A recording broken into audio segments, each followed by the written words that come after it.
And a good grill, you're caramelizing the sugar in the muscle. So you're adding that flavor note that your brain says, it reminds you of, you know, meat cooked on fire. That's what it's all about. You stick a steak on a hot grill like that, okay? Heat is going to push the meat juices, the moisture in the meat, up towards the surface. They're going to break for the border. You flip the steak, opposite happens. They push from the other side. So when you go to slice the steak, you have evenly distributed juices, not on the surface and dry in the middle. They're actually the whole way through the slice. And you should always, always rest the meat. You don't have to eat a steak that's piping hot, just like you won't drink a coffee that's piping hot. It's the same thing. And when it's cooler, it enhances the flavor of it as well.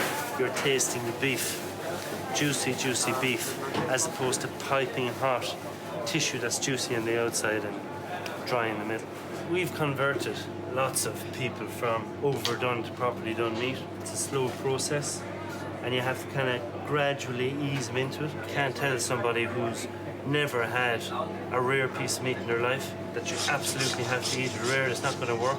But the way I get around that is, if somebody wants a piece of meat very well done, you're better off cooking something like that as opposed to something like that, because the fat in that is going to keep it moister even when it's destroyed, as opposed to that's just going to be burnt tissue.